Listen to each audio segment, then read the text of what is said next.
Bonjour à tous, je m'appelle Aurélie. Mon travail consiste à vous accompagner dans l'évolution de votre carrière. Après avoir constaté que de nombreuses personnes cherchent à découvrir de nouveaux métiers, j'ai décidé de partir à la découverte de salariés et de chefs d'entreprise qui acceptent de partager avec nous leur expérience. Chez Super Compétences, nous mettons notre expertise à votre service pour que vos projets prennent vie. Je suis très contente de vous partager l'enquête métier du jour. Vous êtes prêts ? C'est parti ! Bonjour et bienvenue dans ce nouvel épisode. Je suis aujourd'hui en compagnie de Francis Lelon, cofondateur du groupe Allegria, et il va nous faire découvrir aujourd'hui les métiers du no-code et de l'intelligence artificielle. Bonjour Francis. Bonjour Aurélie. Je suis ravie de t'accueillir et de découvrir cette multitude de choix, en fait, dans ce monde que je connais à peine. Je suis ravi de te le faire découvrir parce qu'effectivement, c'est un sujet sur lequel il y a énormément d'opportunités actuellement, comme à chaque fois qu'une nouvelle révolution technologique arrive. D'ailleurs, ça ouvre plein de possibilités, plein d'opportunités. Et donc, je suis ravi de faire cet échange avec toi aujourd'hui pour essayer d'expliquer tout ça. Merci. Est-ce que tu peux commencer par te présenter et nous expliquer un petit peu ton parcours et qu'est-ce qui t'a amené à faire cette école aujourd'hui? Ouais, c'est vrai que pour moi, c'est l'aboutissement de quelque chose. Tu sais, dans une carrière, il y a des moments où ça cristallise toutes tes expériences et puis tout ça, ça donne du sens. Moi, ça fait 30 ans que je suis maintenant entrepreneur dans la tech. J'ai commencé en 99, ma première société. J'en ai fait une quinzaine en tout, donc un peu d'expérience avec un parcours très varié, on va dire assez simplement 10 premières années dédiées au e-commerce avec Sarenza.com que j'ai créé en 2001. Et puis ensuite, quelques autres expériences dans une deuxième phase de ma vie qui n'ont pas toutes été des succès entrepreneuriaux. Certaines boîtes existent encore toujours, mais elles n'ont pas forcément explosé comme on l'espérait. Hein. Si ça marchait à tous les coups, ça se saurait.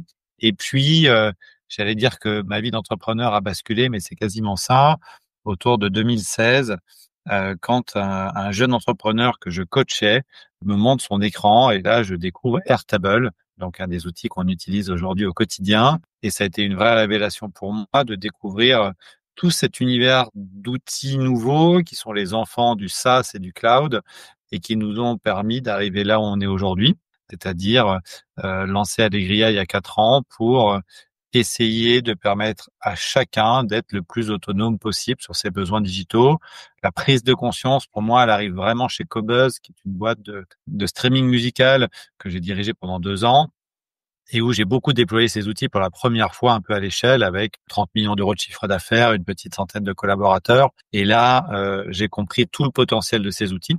Et donc, j'ai eu envie de partager cet apprentissage au plus grand nombre. Et puis, dans la vie d'entrepreneur, il faut aussi avoir un peu de chance. Et la chance, elle a sonné à ma porte le 30 novembre 2022 quand ChatGPT 3.5 est apparu au monde et que l'IA générative a engendré tout ce qu'on utilise au quotidien les uns les autres, un nouveau marché, des nouvelles compétences. Et donc, c'est notre raison d'être chez Allegria. C'est vraiment d'accompagner les particuliers et les entreprises dans leur montée en compétences sur l'intelligence artificielle. On est un des leaders, voire le leader aujourd'hui en formation en IA en France, avec plus de maintenant presque 70 000 personnes acculturées et plus de 6 000 étudiants dans notre académie.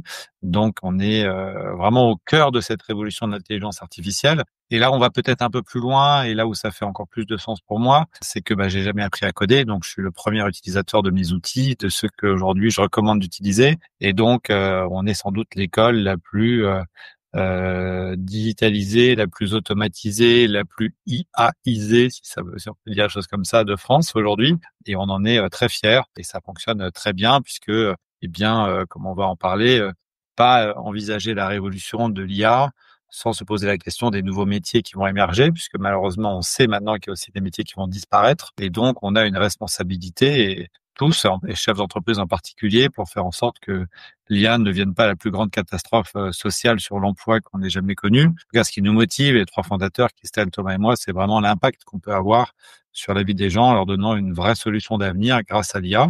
Ce sera peut-être pas parfait, il y aura peut-être des difficultés économiques dans le monde du travail à venir. Il y a plein d'études qui disent tout et son contraire, donc c'est très difficile, tu vois, de se faire vraiment un avis. Moi-même, j'ai un avis sur le sujet, mais qui ne s'étaye que sur une expérience d'entrepreneur finalement. Donc voilà, on est là pour ça et on est ravis de l'impact et de la vie des gens qu'on va changer grâce à ces formations.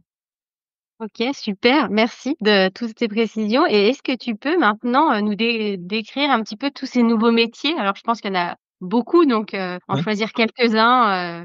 Là, en fait, on a vraiment, chez nous déjà un peu 3 types de profils. On va dire que on a les gens qui sont, dans leur emploi aujourd'hui et qui vont devoir, utiliser l'IA au quotidien puisque, ce dont on est à peu près sûr aujourd'hui, c'est que l'IA ne se déploiera dans les entreprises qu'à condition que tout le monde s'empare du sujet. C'est pas juste quelques personnes, dans l'équipe tech qui va mettre de l'IA. Il faut que tout le monde s'empare du sujet pour aller chercher les gains de productivité qu'on attend.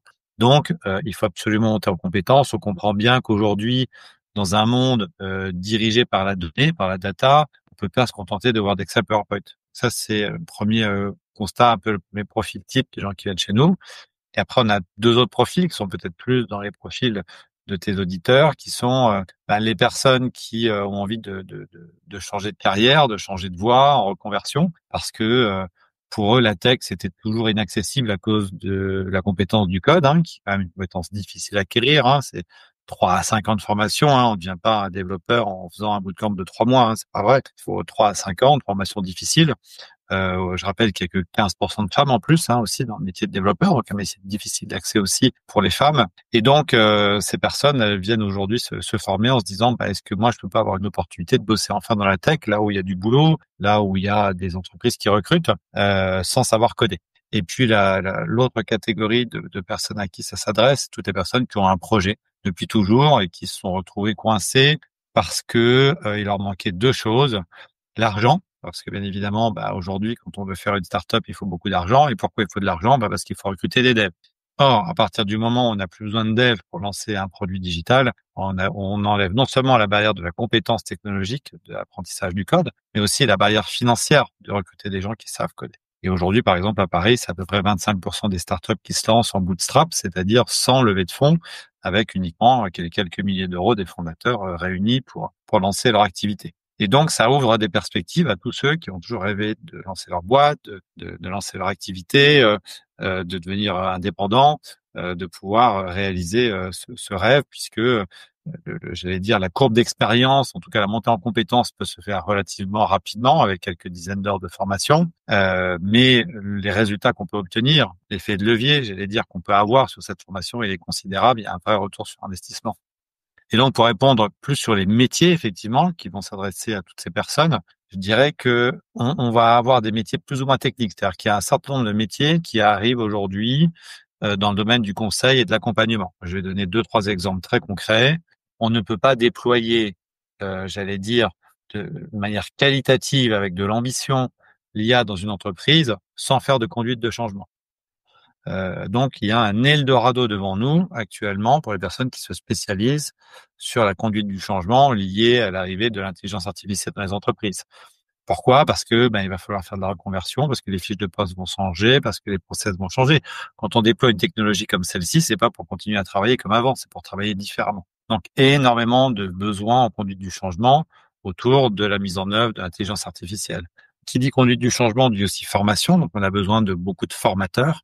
Et ça, on peut se monter en compétence assez rapidement, en quelques semaines, pour devenir formateur en IA, à condition d'avoir envie de mettre la main quand même un peu dans les outils. Et si on aime beaucoup les outils, on peut devenir freelance, maker, IA, no code. On les appelle, il y a plein de manières. Product builder, maker, no code, développeur, no code. On peut les appeler comme on veut, mais en tout cas des gens qui concrètement vont accompagner les entreprises demain pour mettre en œuvre une stack technique agile sur laquelle ils auront monté en compétences. Un petit peu comme il y a 10 ans, on a formé plein de gens sur Salesforce, par exemple, et puis il y a des sociétés spécialisées aujourd'hui sur la mise en œuvre de Salesforce. Donc, c'est un peu la même chose, sauf que là, c'est tout le monde qui s'équipe en même temps. Et donc, ce besoin de compétences un peu plus techniques en freelance IA no code, il est en train d'exploser aujourd'hui. Et la bonne nouvelle, c'est que c'est accessible à beaucoup de gens, même ceux qui savent pas coder, puisque c'est le principe même de ces outils. Ce qui ne veut pas dire qu'il faut pas se former, mais c'est accessible. Et puis, on va avoir à la périphérie un peu de tous ces métiers-là, 2 autres catégories de métiers. Les métiers liés à la vente, parce qu'aujourd'hui, il y a énormément de prestations de services autour de l'IA et ces sociétés ont besoin de sales et ça, c'est accessible à tout le monde. Donc ça, c'est un nouveau métier aussi qui est en train d'émerger.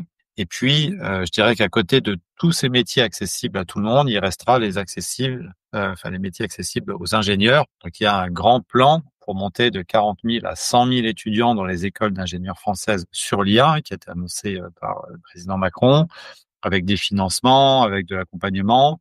Donc là, des gens qui vont faire 3 à 5 ans d'études pour devenir ingénieurs. Donc ça concerne moins de monde, bien évidemment, puisque nous, chez Allegria, on s'adresse aux 25-28 millions de salariés en France ou de gens qui sont en âge de travailler pour leur donner des compétences et apprendre à utiliser l'IA. Alors que les écoles d'ingénieurs, l'objectif, c'est de passer de 40 000 à 100 000 ingénieurs par an formés sur l'intelligence artificielle. Et là, on parle des métiers type data scientist, ingénieur en intelligence artificielle, voilà, des métiers qui sont intéressants, mais qui sont vraiment clairement là, pas accessibles à tout le monde. OK. Voilà, après, faut voir dans quelle branche on se sent le mieux, mais finalement, en fait, c'est des Mmh. métiers qui ouvrent des portes. Complètement.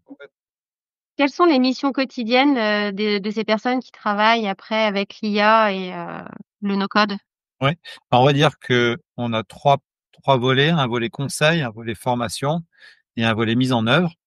Et c'est là où il faut essayer de trouver là où chacun se sent le mieux, parce que on n'a pas forcément toutes les mêmes compétences pédagogiques, par exemple, on n'a pas forcément toutes les mêmes compétences vente.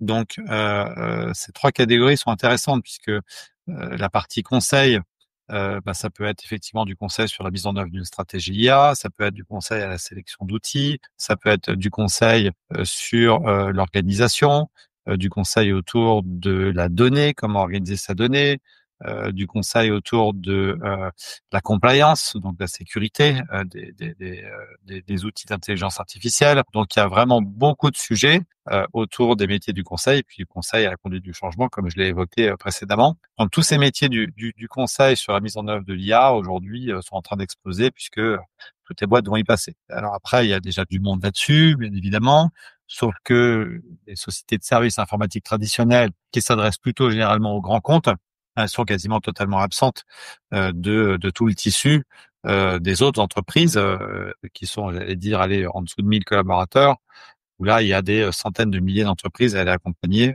sur la mise en œuvre de ces outils. Donc ça, c'est la première partie. La deuxième partie, ça sera donc plutôt ce qui concerne l'enseignement et le coaching. Je mets les deux un petit peu dans la même boîte, même si c'est des sujets un peu différents. Nous, on a beaucoup de demandes en ce moment de coachs, donc de personnes qui souhaitent se former, puis ensuite être accompagnées par un coach expert technique qui va leur éviter de rester scotchés sur un bug d'automatisation pendant une journée et qui vont pas trouver, donc mais qui ont envie de continuer à apprendre, donc de faire un peu à quatre mains. Et ça fonctionne très bien. Donc l'enseignement, que ce soit en B2C ou en B2B, il y a énormément de demandes aujourd'hui. Il faut aller expliquer l'IA dans les entreprises. Dans les entreprises, on aime bien avoir encore aussi un humain qui vient nous expliquer tout ça, qui on va pouvoir poser les questions. Donc c'est encore, j'allais dire, l'essentiel de la norme aujourd'hui, même si on peut toujours se former sur des plateformes, ça existe, c'est certain. Mais on voit que les entreprises sont très demandeuses à la fois d'avoir encore une vision un peu aspirationnelle du sujet de l'IA, mais de plus en plus les cas d'usage pratiques. Je veux m'y mettre demain, comment je m'y mets? Et peut-être la force qu'on a nous chez Allegria, c'est comme on est aussi, on fait aussi de la prestation de service, on est aussi des makers nous-mêmes. Quand on fait une formation aujourd'hui, ce qu'aiment nos clients, c'est qu'on le fait sur les cas d'usage du client. On vient pas avec une formation toute faite qui va raconter la vie de l'IA sur un cas d'usage de l'entreprise Acme dont tout le monde se fout et qui parle à personne. On va récupérer les cas d'usage de l'entreprise avant et on va la former sur ses propres cas d'usage. Et ça, c'est possible pour un formateur à condition d'avoir mis un minimum les mains dedans. Aujourd'hui, on voit des formateurs en IA qui racontent la vie des slides, mais ils jouent des claquettes. Ils n'ont jamais ouvert les outils de leur vie, ils s'en sont jamais servis, et ça, c'est pas une bonne idée, je pense. Donc, coaching, enseignement, clairement une grosse activité actuellement sur ces sujets-là. Donc, conseil, coaching, et puis ensuite délivrer, produire pour le compte du client, faire de la prestation de service. Je dirais que sur le marché du no-code, s'est encombré assez rapidement. On a vu les prix baisser, par exemple, sur du Webflow, sur des outils qui étaient très à la mode il y a 2-3 ans et qui aujourd'hui se font un petit peu vampiriser par l'arrivée de l'intelligence artificielle. Donc, ces métiers de la prestation de service nécessitent, surtout dans l'informatique, de se renouveler en permanence.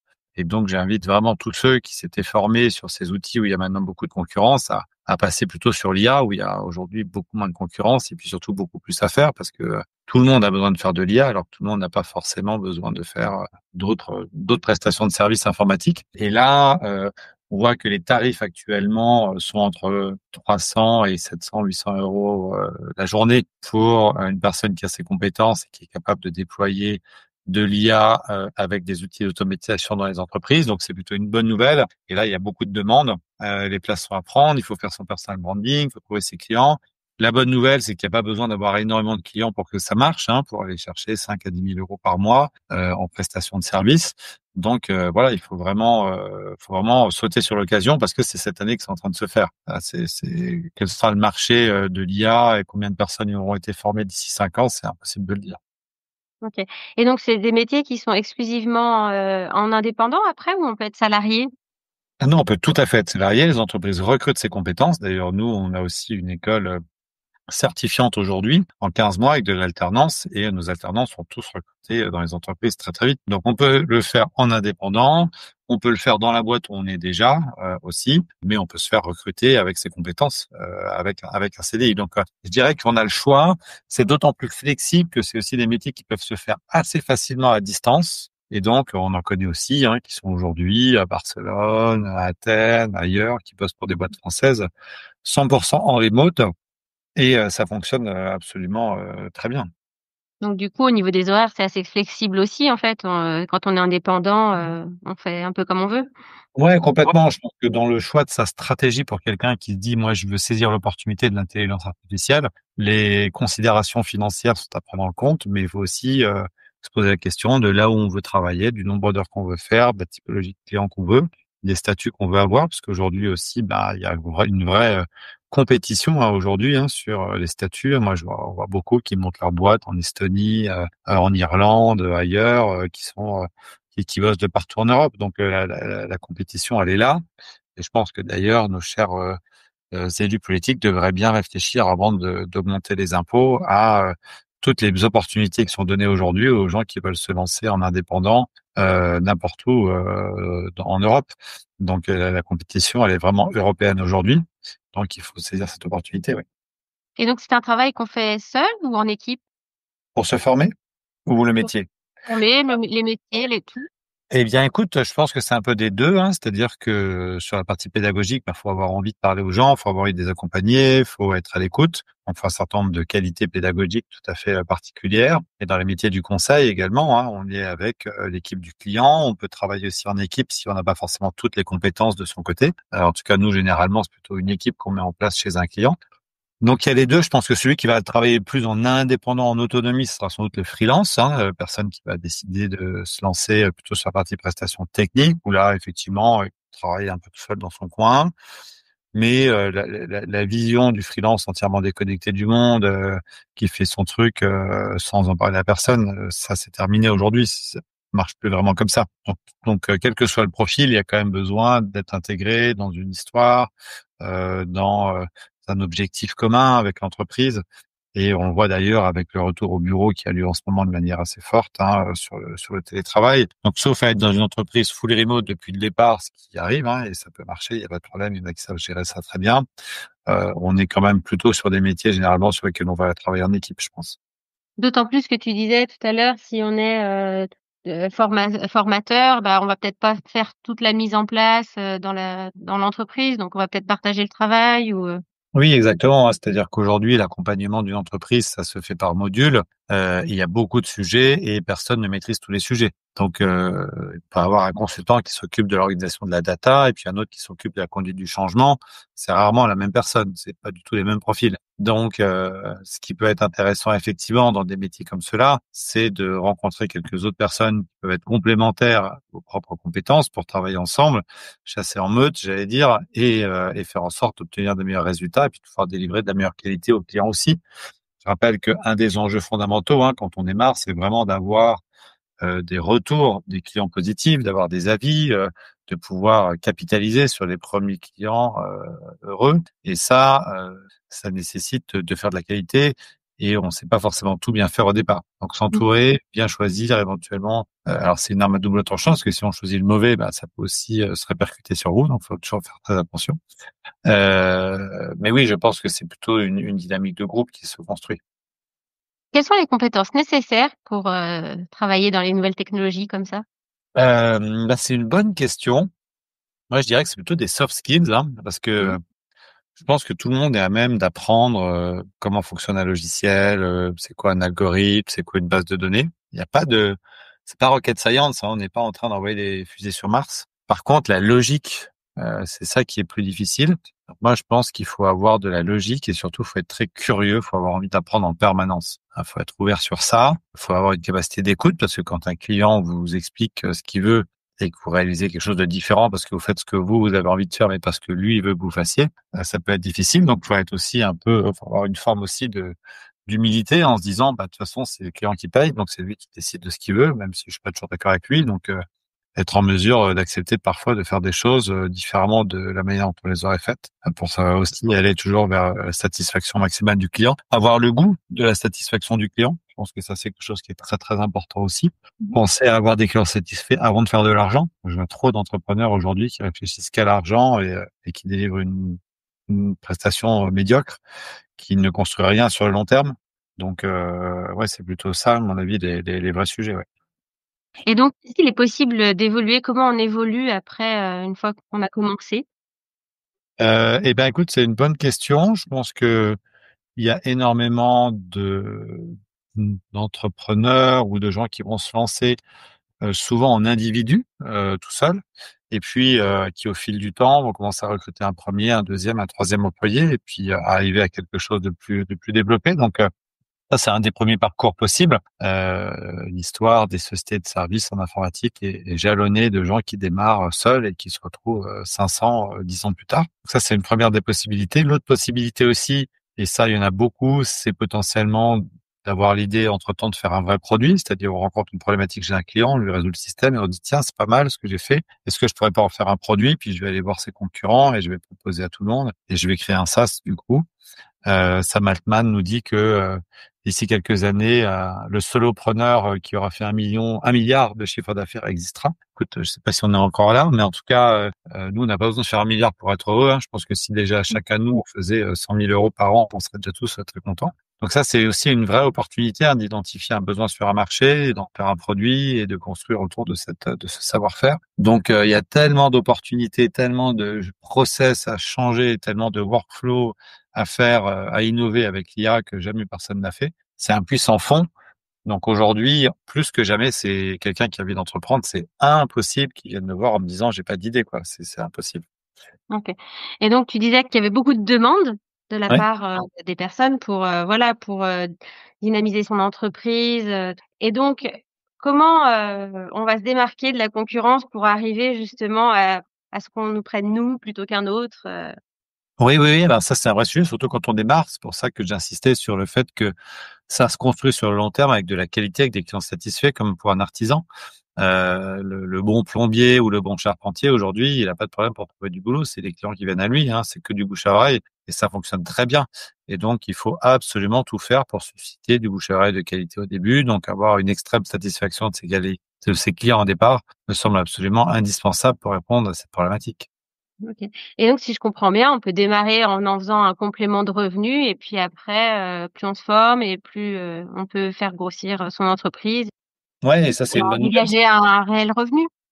Exactement. La bonne nouvelle, c'est qu'en France, on veut tout à fait lancer une activité annexe à son contrat de travail. On ne peut pas interdire aujourd'hui à un salarié en France, même si c'est écrit dans le contrat, d'avoir une activité rémunérée annexe, du moment qu'elle ne devient pas prioritaire et qu'elle ne consomme pas du temps de travail qui aurait été censé être fait sur l'entreprise. Donc, ça veut dire c'est du travail du soir et du week-end. Donc, on peut se lancer en auto-entrepreneur. Ça prend 48 heures aujourd'hui sur Legal Place pour lancer son activité. On ouvre un compte en banque sur Conto, ça prend 24 heures aussi. Et en 3 jours, on est prêt à démarrer et à bosser. Donc ça, c'est génial. Il restera la nécessité de trouver des clients, bien évidemment. Mais les contraintes qu'on a pu avoir sur la création d'entreprise, sur les difficultés à se lancer, aujourd'hui, c'est quasiment derrière nous. Donc, faut en profiter d'autant plus. tout à fait. Et donc, concernant les revenus, tout à l'heure, tu parlais d'une fourchette entre 300 et 700 euros au jour, c'est ça? Ouais, c'est ça, ouais. C'est pour tous les types de métiers Non, dans le non, non, sud? la fourchette est volontairement vaste et large parce que il y a des juniors, il y a des seniors, il y a des outils plus techniques que d'autres, il y a des outils plus demandés que d'autres. Donc, je dirais que ça, c'est un peu la fourchette normale du marché. Il y a aussi des consultants en IA qui se vendent aujourd'hui 2 000 € à la journée, hein. Donc, il y a aussi D'accord. des exceptions, hein, bien évidemment. Mais je pense que cibler quand on démarre, quand on n'a aucune expérience, pour justement essayer de dire, bah, je vous offre un prix pas très cher parce que je viens de démarrer, je suis encore en formation. En contrepartie, je vous donne tout pour être sûr que vous soyez super content, pour que vous passiez un avis après et pour pouvoir ensuite, bah, du coup, construire un prix supérieur. Ça se fait dans le temps. Donc, sauf à arriver avec un CV de ouf Mmh. parce que tu as travaillé dans l'IA avant chez Meta et que tu es un expert. Pour tous les autres qui vont se lancer dans ces activités, moi, je leur conseille de démarrer plutôt avec un prix faible pour réussir à se faire des références, donner le maximum à son client. C'est votre investissement. Et au bout d'un ou 2 ans, quand vous aurez des bons retours, vous pourrez à ce moment-là augmenter les prix. Quels sont les plus grands défis que l'on rencontre quand on fait ces métiers-là? Mmh. Oh là là, il y en a tellement des défis. Allez, pêle-mêle, la nécessité de rester toujours au goût du jour, donc de se former en permanence, très important. La difficulté à expliquer la valeur ajoutée, ce que vous faites au client, parce qu'il va avoir l'impression qu'avec ChatGPT, il va pouvoir tout faire de lui-même. Donc, il faut quand même justifier la valeur qu'on va créer dans un monde où bah, il y a quand même des gens qui commencent à se former aussi par eux-mêmes, hein, potentiellement sur ces outils. Quoi d'autre? L'idée de croire qu'on peut apprendre tout seul, ça c'est quelque chose qu'on voit très souvent. Oui, tout le monde peut apprendre tout seul. Moi, j'ai appris tout seul aussi, mais à une époque où il n'y avait pas de proposition. Aujourd'hui, j'investirais sur moi, j'investirais sur des formations pour pouvoir justement faire en sorte de pas perdre de temps et de le faire dans une vraie méthode pédagogique qui a été réfléchie avec un parcours qui a été réfléchi avec des exercices qui ont été réfléchis avec une communauté. Quoi d'autre? Quoi d'autre? Qu'est-ce que on peut avoir comme erreur?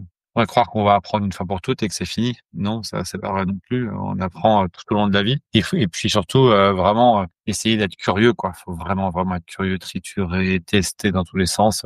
Il n'y a pas mort d'homme parce que vous allez rater une automation sur Make, hein, c'est pas très très grave. Mais Mmh. il faut s'y mettre activement. Donc du coup, quelles sont les formations accessibles, pour, parvenir à faire ces métiers-là? Alors, bah, je pense qu'il y a plusieurs moyens d'y arriver. D'abord, l'auto-formation reste quelque chose qui fonctionne. Il y a plein de gens aujourd'hui qui se lancent en regardant des vidéos. Alors, c'est quand même pas toujours facile parce qu'on voit beaucoup de gens qui vendent du rêve sur les tutos YouTube, qui vendent que la moitié et quand on regarde le résultat qu'ils ont obtenu, souvent c'est nul. Donc attention aux vendeurs de rêve sur YouTube quand même, il y en a un paquet.